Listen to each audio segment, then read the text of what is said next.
अस्सलाम वालेकुम दोस्तों, कैसे हैं आप सब लोग। उम्मीद करता हूँ आप सब खैरियत से होंगे। दोस्तों, फर्रुख सोहेल गोइंदी साहब का नाम किसी तारुफ का मोहताज नहीं। 100 से ज़ायद ममालिक घूम चुके हैं, भुट्टो साहब की शहदाई रहे हैं, लेकिन भुट्टो साहब तनकीद भी करते हैं। पॉलिटिकल साइंस का जो शागिर्द होता है, जो तारीख का शागिर्द होता है, वो किसी का भी शहदाई हो, लेकिन जब बात तारीख की हो तो उस पर तनकीद बरा इस्लाह भी की जा सकती है। आजकल हमने देखा है कि किसी के लीडर पे आप बात करें तो वो आग बगोला हो जाते हैं। इस तरह नहीं होती। तारीख में हमेशा डायलॉग होता है और उसमें सुनी भी जाती है, सुनाई भी जाती है, बल्कि ज़्यादा सुनी जाती है, थोड़ी बहुत सुनाई जाती है। फर्रुख सोहेल गोइंदी साहब की किताब ये जो मेरे हाथ में है, बिखरता समाज, 2016 में आपने शाया की। अपनी लाहौर में इनकी पब्लिकेशन है, जमहूरी पब्लिकेशंस, और मुख्तलिफ कालम है, खूबसूरत कालम है। हमें हमारे समाज को आईना दिखाने के लिए ये कालम बहुत ही कारआमद है, और मैं पढ़ते पढ़ते रह जाता हूँ। इतना हेवी लिखते हैं, इतना आईना दिखाते हैं कि कभी कभी शर्म आती है कि वाकई बतौर समाज हम कहाँ जा रहे हैं। मसलन लिख रहे हैं कि पानी से कार और तखय्युल से रियासत। आगा वकार साहब हमारे यहाँ पैदा हुए थे कि पानी से मैं कार चला लूँगा, फिर पता नहीं कहाँ गुम हो गए, पता भी नहीं चला। ना उनका कोई मकाला छपा, ना उनकी कोई तहकीक हुई। शनाख्त का बहरान। शनाख्त क्या चीज़ है? मैं बार बार क्यों अपनी वीडियोस में आपको बोलता हूँ कि तारीख से अपना रिश्ता जोड़ें। ज़रूरी नहीं है कि तारीख पे हम फ़ख्र करें। तारीख हमेशा फ़ख्र करने की चीज़ भी नहीं होती, लेकिन तारीख से सीखना तो चाहिए कि जो हमने गलत किया उस पर हमें रिग्रेट होना चाहिए, और जो अच्छा किया उस पर हमें फ़ख्र होना चाहिए। कम से कम हाल जिसमें हैं हम, उस हाल का पता तो होना चाहिए कि इस हाल में हम आए क्यों हैं, और इस हाल की वजह से मुस्तकबिल हमारा होगा तो होगा क्या, हम कहाँ जाएंगे, किस सिमत जाएंगे। तोहिम परस्त समाज, जहालत पे गुरूर। अब इस टॉपिक पे तो फर्रुख सोहेल गोइंदी साहब लिख रहे हैं कि बरादरी, ज़ात, फिरके, अपने मकतबा फ़िक्र पे न सिर्फ फ़ख्र करना, बल्कि उस फ़ख्र पे गुरूर करना, उस जहालत में गुरूर करना कि अच्छा तो मैं ही हूँ, या मेरा ये मकतबा फ़िक्र ही अच्छा है, मेरी ये ज़ात अच्छी है, मेरी ये बिरादरी अच्छी है।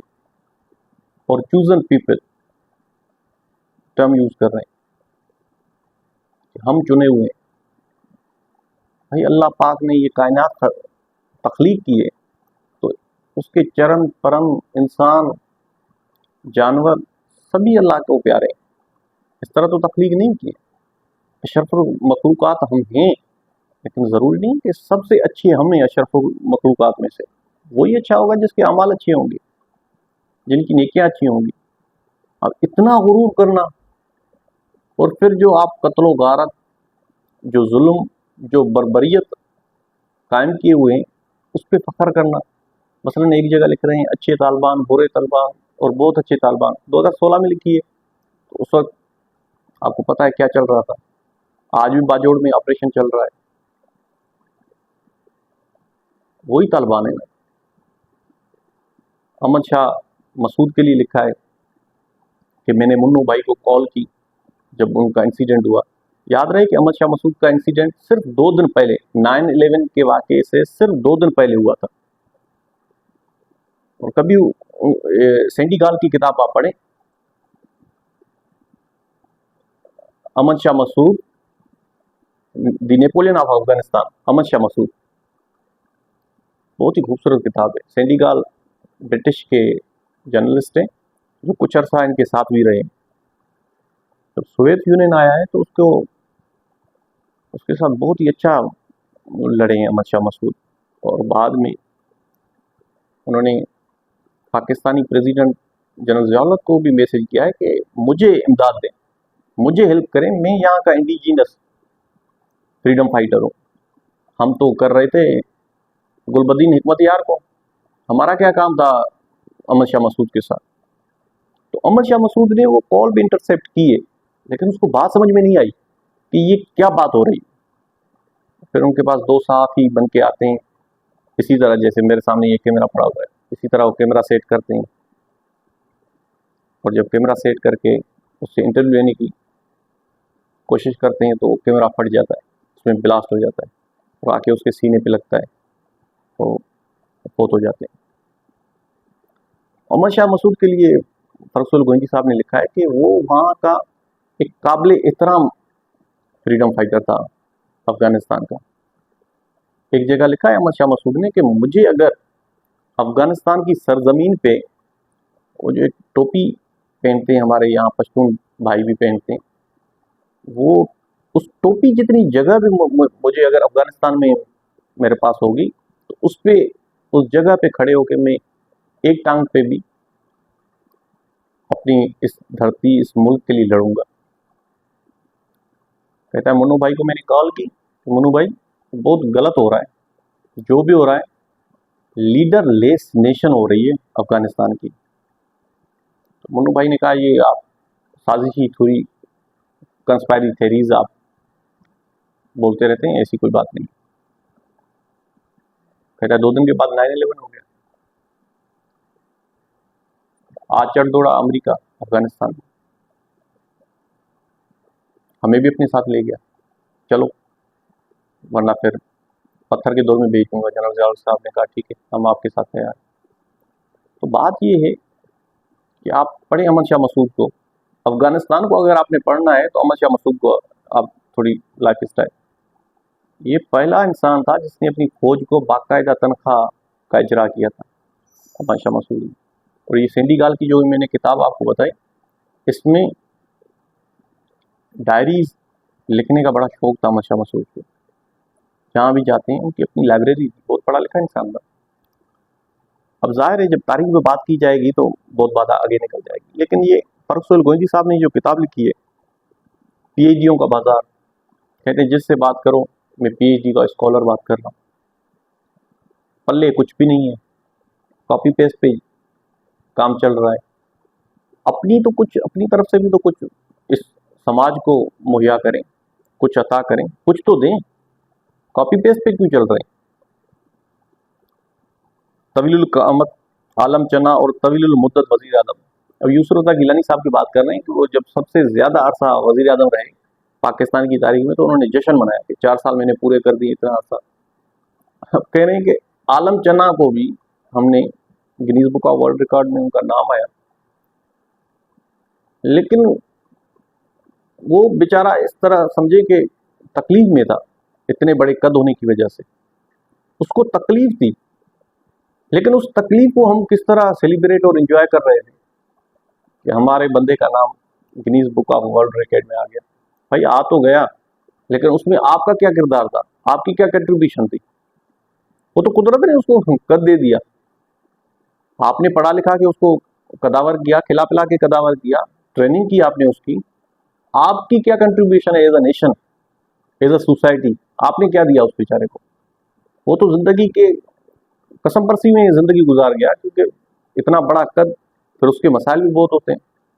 कह रहा है इसी तरह यूसुफ रज़ा गिलानी साहब को भी पता है कि तवील मुद्दत वज़ीर आज़म होने का कोई फ़ायदा तो नहीं है जब आपने नेशन को कंट्रीब्यूट नहीं किया, जब आपने डिलीवरी कुछ नहीं किया, तो फिर आपके पल्ले क्या पड़ जाता है। और फिर मिसाल देते हैं कि अगर जुल्फ़िकार अली भुट्टो जैसा वज़ीर आज़म हो, जिसके फैसले आज तक हम गाते हैं, जिसने पहले अपनी मुद्दत, जो उनका पहला टेन्योर था, उसके 3-4 महीने में जो उन्होंने डिसीजंस लिए थे वो बेस्ट डिसीजंस थे।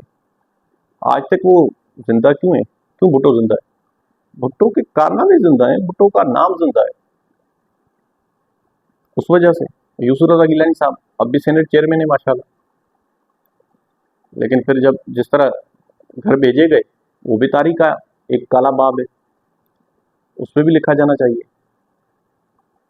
फिर उसके बाद नवाज शरीफ साहब को भेजा गया घर, दोनों को अदालत उज़्मा ने भेजा। हम बड़ा जल्दी में जश्न मनाने के मूड में होते हैं। हालांकि जश्न मनाना चाहिए, लेकिन थोड़ा वक्त के साथ। सियासी कबायली निज़ाम, अब सियासी कबायली निज़ाम में जो जागीरदारी है, और फरुख गोइंदी साहब बार बार लिखते हैं कि जागीरें बांटें, जागीरों में आपने जो ये जागीरदार पैदा किए हैं, जो वडेरे लोग पैदा किए हैं, ये जब तक आपके पास रहेंगे आपकी फेडरेशन मजबूत नहीं हो सकती। फेडरेशन को अगर मजबूत करना है तो आप सबको एक जैसा मौका दें। गुड गवर्नेंस से गुल्लू गवर्नेंस तक, दहशत का राज कब तक, खुदकशियां और खुदकश, कातिल और दलीलें, फूल वाले नहीं बंदूक वाले। तो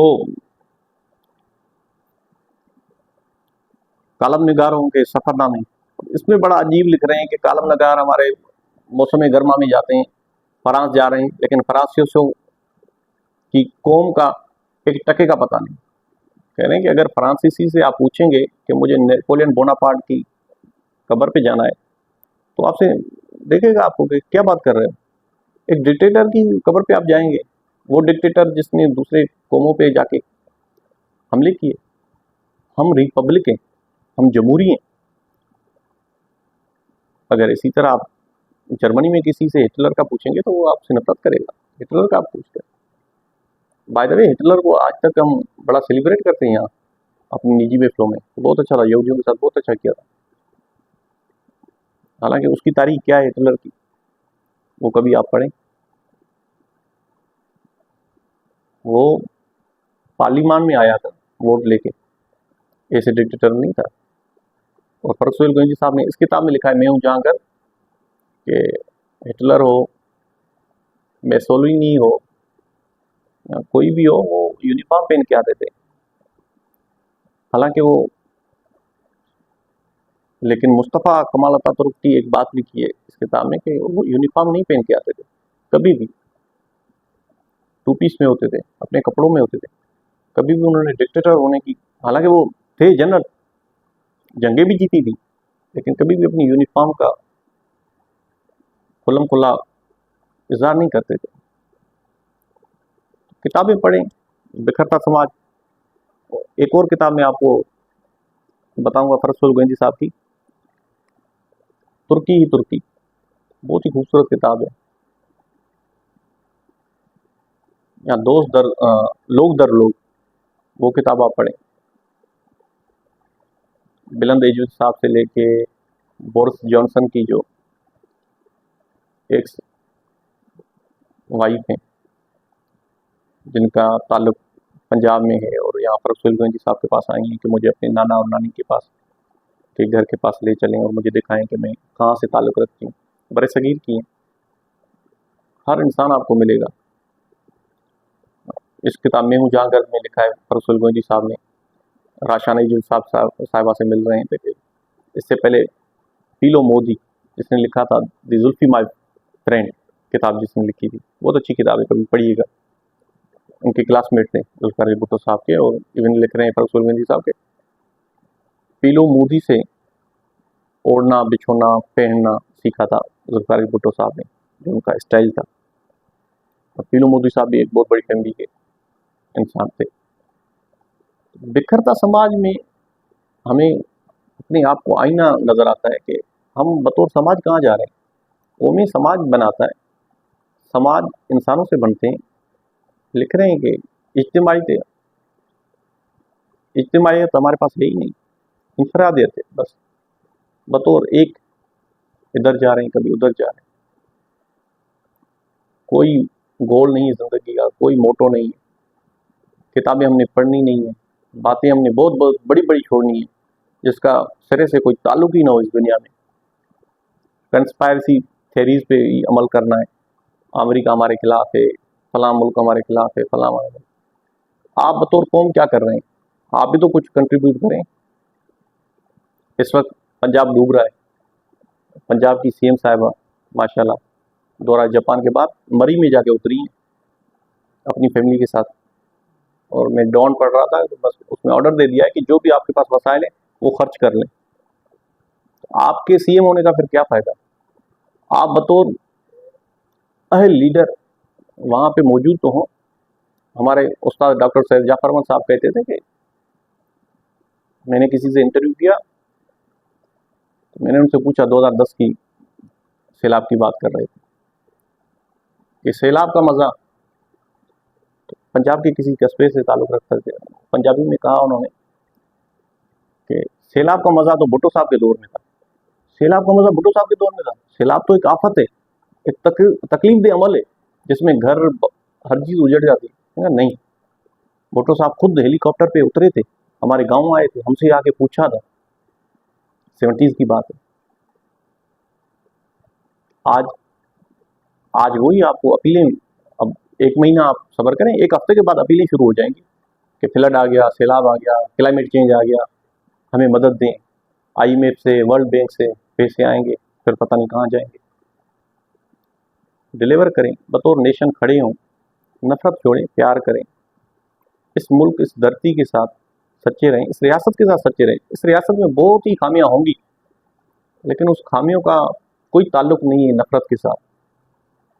डिलीवर करें, कोई भी है, कोई ब्यूरोक्रेसी में है, कोई पॉलिटिक्स में है, कोई खिदमत करें। तो मुझे उम्मीद है ये बिखरता समाज आप किताब पढ़ेंगे। जमहूरी पब्लिकेशंस लाहौर वालों की तरफ से 500 इसकी कीमत है। पीछे सेनेटर मुशाहिद हुसैन सैयद फरसुलगंजी साहब के बड़े अच्छे दोस्त भी हैं, उन्होंने इन पे लिखा है। डॉक्टर तारिक अजीज साहब ने भी इस पे लिखा है।